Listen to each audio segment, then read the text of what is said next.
Naturopathy and yoga channel को subscribe करने के लिए नेचुरोपैथी महोबा सर्च करें। चैनल को शेयर करें, लाइक करें। शरीर में नाड़ियों को विशेष महत्व है।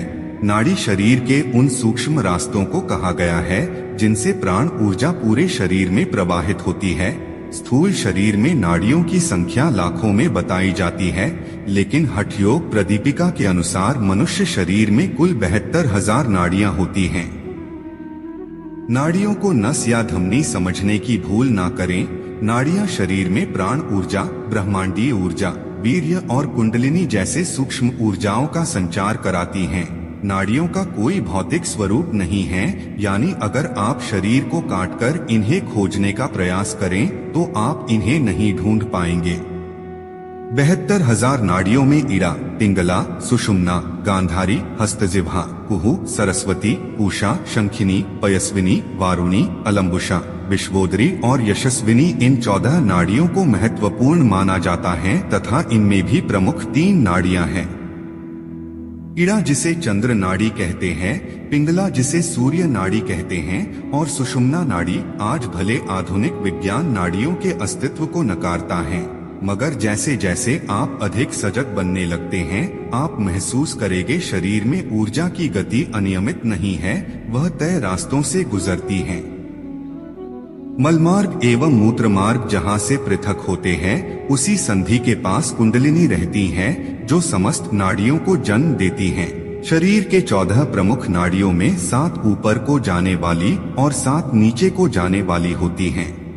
इस प्रकार शरीर में स्थित 14 भुवन तक ये 14 नाड़ियां विस्तारित है, जिनका क्रम निम्न प्रकार से है। भू, भुव, स्व, मह, तप एवं सत्यलोक ये ऊपर के लोक है। इसके नीचे अतल, वितल, सुतल, तलातल, महातल, रसातल एवं पाताल है, अर्थात कुंडलिनी तक सबको आना या वहीं आकार समाप्त हो जाना है। नाड़ियों का संबंध इंद्रियों से होता है। इंद्रियां मन से संचालित होती हैं। मन की आज्ञा के अनुसार इंद्रियां कार्य करती हैं। जैसे कार्य होता है उसकी सूचना नाड़ियां कुंडलिनी तक पहुंचाती हैं और उसके बाद कुंडलिनी उसका उचित अनुचित निर्णय लेकर उन संग्रहित सूचनाओं के ऊपर निर्णय लेती हैं। अर्थात जब इंद्रियों के विक्षोभ को नाड़ियां कुंडलिनी तक पहुंचाती हैं तो उनके द्वारा एकत्र पूर्ववर्ती सूचनाओं में हलचल या विक्षोभ उत्पन्न होता है, और जब यह विक्षोभ दूषित हुआ तब यह तीनों पदार्थों से बना तत्व या पदार्थ अधिसंग्रहण द्वारा बाहर फेंक दिया जाता है। उदाहरण स्वरूप जैसे कान के द्वारा सुना गया कोई अपशब्द पूंजीभूत होकर ज्ञानेंद्रियों की सहायक वाहिकाओं द्वारा मन को पहुंचाया जाता है। मन को इससे अपनी प्रतिष्ठा पर ठेस लगता है। मन तत्काल इसके विपरीत प्रतिक्रिया के लिए संबंधित नाड़ियों से सूचना कुंडलिनी के पास घिरा आवरण तदनुरूप द्रवित अन्य पदार्थ का रूप धारण कर संबंधित या उस कार्य के लिए नियुक्त नाड़ी के माध्यम से मन को वापस किया जाता है और मन के द्वारा तत्काल संबंधित कर्मेंद्रिय जैसे झगड़ा करने के लिए हाथ या मुंह को आदेश दिया जाता है। इस प्रकार कुंडलिनी के पास एकत्र पदार्थों का उपयोग मनुष्य द्वारा किया जाता है। यदि सारे पदार्थ अपना आवरण कुंडलिनी पर से हटा दें तो कुंडलिनी पर पड़ा दबाव स्वरूप बोझ समाप्त हो जाएगा है और कुंडलिनी हल्की होकर ऊपर उठते हुए मूलाधार, स्वाधिष्ठान, मणिपुरा, अनाहत, विशुद्धि एवं आज्ञा चक्र होते हुए ब्रह्मरंध्र में जाकर स्थिर हो जाती है। जब तक कुंडलिनी पर विविध नाड़ियों द्वारा एकत्रित संवेदनाओं, सूचनाओं का बोझ लदा रहेगा, कुंडलिनी वहीं दबी रहेगी और मनुष्य विविध दुष्चक्र में फंसा रह जाता है। 3 प्रमुख नाड़ियां ईड़ा, पिंगला और सुषुम्ना नाड़ी शरीर के विविध अंगों से विविध संवेदनाओं या सूचनाओं या आज्ञाओं को छोटी छोटी नाड़ियां एकत्र करके अपने से श्रेष्ठ उपर्युक्त 14 नाड़ियों तक पहुंचाती हैं। ये 14 नाड़ियां उन अपन सहायक छोटी नाड़ियों से इन सूचनाओं को एकत्र कर अपने से श्रेष्ठ प्रधान नाड़ियों ईड़ा, पिंगला और सुषुम्ना को प्रदान करती हैं। इन सब को सुषुम्ना एकत्र कर कुंडलिनी पर आवरण स्वरूप कवच के रूप में उसे ढकी रहती हैं। ईड़ा नाड़ी फेमिनिन और क्रिएटिव प्रिंसिपल इसे चंद्र नाड़ी भी कहते हैं। यह स्त्रियोचित गुणों वाला होता है। यह सुषुम्ना के दाहिने ओर से प्रवाह होता है, जो मेरुदंड के मूल से शुरू होकर पिंगला नाड़ी के साथ अंजना चक्र तक आती हैं और दाहिने नाक में समाप्त होती हैं। ईड़ा नाड़ी हमारे मानसिक ऊर्जा से संबंधित है। इसका रंग सफेद होता है, चंद्रमा के समान शांत ऊर्जा वाला। जिन व्यक्तियों में ईड़ा नाड़ी अधिक संतुलित होती हैं, उनमें अधिकतम स्त्रियोचित गुणों का विकास होता है तथा पुरुषोचित गुणों की कमी रहती है। पिंगला नाड़ी मस्कुलिन एंड एनालिटिकल प्रिंसिपल, इसे सूर्य नाड़ी भी कहते हैं। यह सूर्य के समान गर्म ऊर्जा और पुरुषोचित गुणों वाला होता है।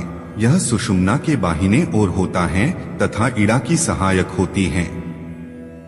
मेरुदंड से शुरू होकर ईड़ा और पिंगला नाड़ी सभी चक्रों में एक दूसरे को स्पर्श करते हुए अंजना चक्र से होकर पिंगला नाड़ी बाहिने नथुने में खत्म होती है। पिंगला नाड़ी से प्राण ऊर्जा की शुरुआत होती है। इसका रंग लाल होता है। इसे सूर्य से संबंधित माना जाता है।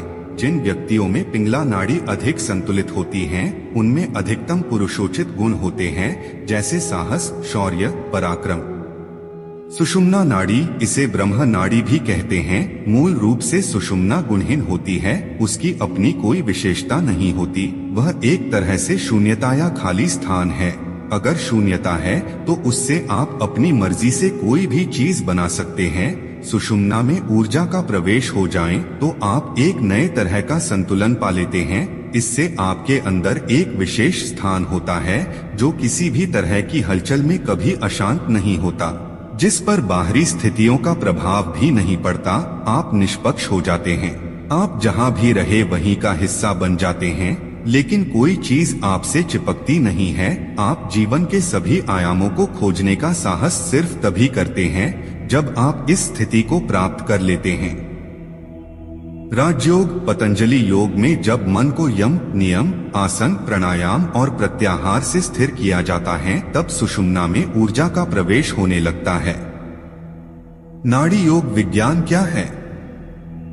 ईड़ा और पिंगला जीवन के बुनियादी द्वैतता का प्रतीक हैं, जिसे हम परंपरागत रूप से शिव और शक्ति अथवा पुरुषोचित और स्त्रियोचित भी कहते हैं। यह हमारे दो पहलू लॉजिक, तर्क, बुद्धि और सहज ज्ञान हो सकते हैं तथा जीवन की रचना भी इसी के आधार पर होती है। सृजन से पूर्व सब कुछ अपने मौलिक रूप में होता है। इसमें कोई द्वैत नहीं होता, मगर सृजन के साथ उसमें द्वैतता आ जाती है।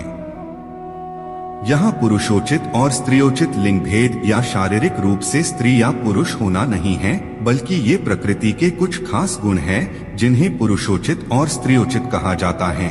आप पुरुष हो सकते हैं, मगर यदि आपकी ईड़ा नाड़ी अधिक सक्रिय है तो आप में स्त्रियोचित गुण हावी हो सकते हैं। इसी तरह पिंगला नाड़ी अधिक सक्रिय होने पर पुरुषोचित गुण हावी हो जाते हैं। जब आप दोनों नाड़ियों, ईड़ा और पिंगला के बीच संतुलन बना लेते हैं, आप प्रभावशाली बनने लगते हैं। आप जीवन के सभी पहलुओं को समझने और अच्छी तरह संभालने लगते हैं। अधिकतर लोग ईड़ा और पिंगला में जीते और मर जाते हैं। मध्य स्थान सुषुम्ना निष्क्रिय बना रहता है। मानव शरीर विज्ञान में सुषुम्ना सबसे महत्वपूर्ण पहलू है। इसके मुताबिक जब ऊर्जा सुषुम्ना में प्रवेश करती है, जीवन असल में तभी शुरू होता है। सूर्य, चंद्र और सुषुम्ना स्वर। स्वर विज्ञान एक बहुत ही आसान विद्या है। श्वास जीव का प्राण है और इसी श्वास को स्वर कहा जाता है। स्वरोदय विज्ञान के अनुसार श्वास अगर दाहिने नथुने से निकल रही है तो यह श्वास पिंगला अर्थात सूर्य स्वर है। यह श्वास गर्म होती है। इसके विपरीत बाहिने नथुने से निकल रही श्वास ईड़ा अर्थात चंद्र स्वर है। यह ठंडी होती है। दोनों के मध्य सुषुम्ना का स्वर प्रवाह होता है, अर्थात जब श्वास दोनों नथुनों से श्वास निकलने लगे तो यह सुषुम्ना स्वर है। उपरोक्त श्वास के निकलने की तीनों क्रियाएं ही स्वरोदय विज्ञान का आधार है। अपनी नाक से निकलने वाली सांस को परखने मात्र से आप जीवन के कई कार्यों को बेहतर बना सकते हैं। सामान्य अवस्था में नाक के एक ही छिद्र से हवा का आवागमन होता रहता है, कभी दायां तो कभी बायां। कुछ समय के लिए दोनों छिद्रों से श्वास निकलती है। सुषुम्ना नाड़ी के चलने से दोनों नथुनों से श्वास चलने लगती हैं। नाड़ियों को कैसे खोला जाए? नाड़ी शोधन के द्वारा बंद नाड़ियों में भी ऊर्जा का संचार कराया जाता है, जिसके लिए स्वर योग और स्वर साधना का उपयोग किया जाता है। आप अपनी ईड़ा और पिंगला नाड़ी को स्वर योग विशेष श्वसन क्रियाओं के माध्यम से खोल सकते हैं। जब बाहिना स्वर चल रहा होता है, अर्थात बाहिने नथुने से श्वास चल रही होती है, तब पिंगला नाड़ी में ऊर्जा का संचार हो रहा होता है। इसी प्रकार ईड़ा नाड़ी दाहिने स्वर से खुलती है। सुषुम्ना नाड़ी में ऊर्जा का प्रवाह करने के लिए हमें उस अवस्था में पहुंचना होगा जब हमारी ईड़ा और पिंगला नाड़ी में संतुलित रूप से ऊर्जा का प्रवाह हो रहा हो। यह सब तभी होगा जब आप ईड़ा और पिंगला तथा इनसे संबंधित छोटी बड़ी नाड़िकाओं का शोधन कर लेंगे। जब ऐसा हो जाएगा तब सुषुम्ना से कुंडलिनी शक्ति ऊपर को उठने लगेगी। योग का मुख्य लक्ष्य मोक्ष की प्राप्ति है, जिसे अक्सर समाधि की अवस्था में प्राप्त किया जाता है, और यही पतंजलि योग सूत्र में भी बताया गया है। योग के अनेक विधियां जैसे आरंभिक शुद्धि, सत्कर्म, योगिक सील, मुद्रा, विजुलाइजेशन, सांसों को रोकना, प्राणायाम, मंत्र उच्चारण सभी मिलकर प्राण ऊर्जा के प्रवाह को ईड़ा, पिंगला और सुषुम्ना में प्रवाह होने में मदद करते हैं।